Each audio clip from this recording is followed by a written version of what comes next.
Movie start होते ही हमें एक लड़का सैम दिखाया जाता है जो कि अपने कोलीग्स के साथ एक जर्नी पर जा रहा था। सैम के कोलीग्स में उसके कुछ फ्रेंड्स और उसकी एक बेस्ट फ्रेंड मोली भी वहाँ पर थी और थोड़ी देर पहले किसी बात को लेकर सैम और मोली के बीच सेपरेशन हो गई थी। वो लोग एक बस में जा रहे होते हैं और बस में एक वीडियो चल रही थी इस पर लिखा हुआ था 180 कॉर्पोरेट कंसल्टिंग। उनके पास से वो ट्रक गुजरता है जिसे हमने सेकंड पार्ट में भी देखा था। इसके बाद बस एक ब्रिज पर पहुँचती है जिस पर कंस्ट्रक्शन का काम चल रहा था, लेकिन ब्रिज पर आते ही सैम को बैड फीलिंग्स आने लगती है और उसे ऐसा लग रहा था कि जैसे कुछ बहुत गलत होने वाला है। और तभी ब्रेक लगती है और सैम के अंगूठे पर हल्का सा कट लग जाता है और तभी अचानक से उस बस का रेडियो अपने आप ही ऑन हो जाता है और उस पर सॉन्ग चल रहा था dust in the wind all we are. यानी ये एक क्लू था कि वो लोग विंड की वजह से ही मरेंगे। अब वो लोग विंड की वजह से कैसे मरेंगे, यानी विंड की वजह से वो ब्रिज कोलैप्स होगा और वो सब ही इसमें मारे जाएंगे। लेकिन किसी को भी ये बात समझ में नहीं आती सिवाय सैम के। और तभी सच में वो ब्रिज कोलैप्स होने लगता है और सब लोग जल्दी से अपनी जान बचाकर बस से बाहर आ जाते हैं। लेकिन सैम की एक फीमेल कोलीग नहीं बच पाती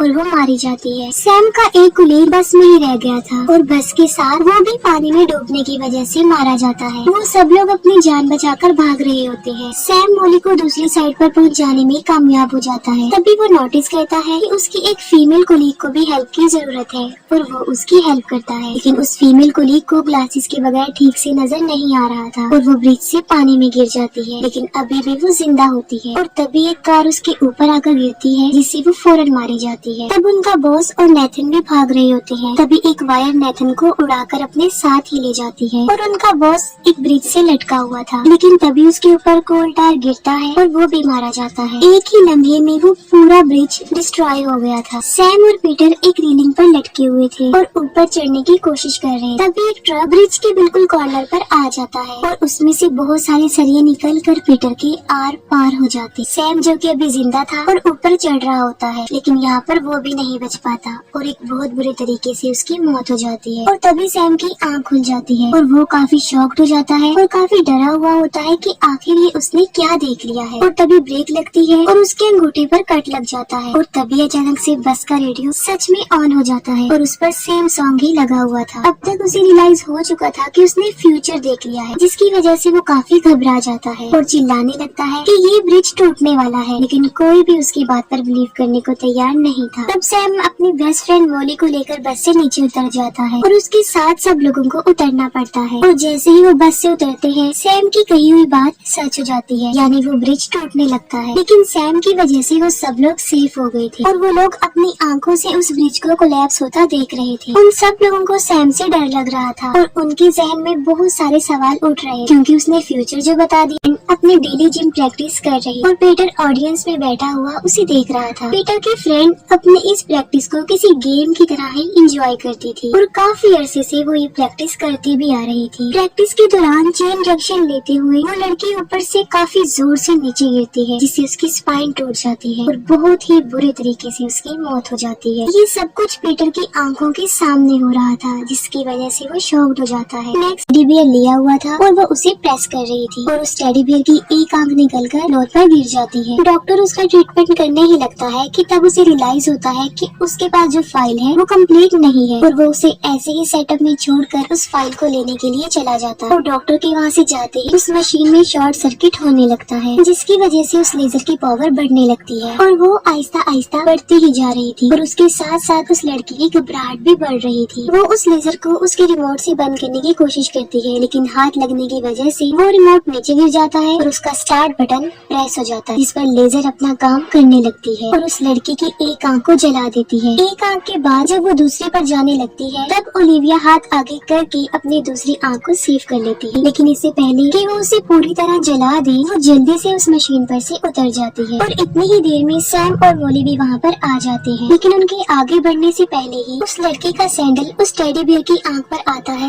वो विंडो से निकलकर सीधा एक कार पर जाकर गिरती है और मर जाती है और उसकी एक आंख भी बाहर आ जाती है जो कि काफी दर्दनाक है। और यहाँ पर उसके जहन में डेथ को चीट करने वाला आइडिया आता है और वो उस वर्कर को उस हुक के नीचे धकेल देता है जिससे वो मारा जाता है और किसी को शक भी नहीं होता बल्कि वो एक एक्सीडेंट ही लग रहा है। अब वो पेरिस की फ्लाइट में बैठ जाते हैं। सैम नोटिस करता है कि उस प्लेन में दो बॉयज लड़ रहे हैं और वो कोई और नहीं बल्कि वो एलेक्स और कार्टर थे। यहाँ ये बड़ा राज सामने आता जाता है कि ये कहानी पार्ट 1 से भी पहले की है। बाद में प्लेन टेक ऑफ कर लेता है और सैम म्यूजिक सुन रहा था और तभी अचानक से प्लेन में वो सॉन्ग प्ले हो जाता है जो ब्रिज कोलैप्स के वक्त भी प्ले हो गया था, यानी dust in the wind all we are. अचानक सीट पर हाथ लगने से सैम के अंगूठे पर कट लग जाता और सैम बहुत बुरी तरह घबरा जाता। सैम को पता चल चुका था कि अब वो मरने वाले हैं। कुछ भी हो जाए इस बार वो नहीं बच पाएंगे, इस बार उनकी डेथ फाइनल है। अभी वो ये सब कुछ सोच ही रहा होता है कि तभी उसकी थिंकिंग सच हो जाती है और वो सचमुच ही मारा जाता है। अब यहाँ पर सवाल ये उठता है कि किसी को मारकर अगर नेथन बच सकता है तो सैम क्यों नहीं, क्योंकि उसने भी तो पीटर को मारा था जिसके पास किसी और की लाइफ थी। लेकिन हकीकत ये है कि उस एजेंट की लाइफ ही इतनी थी,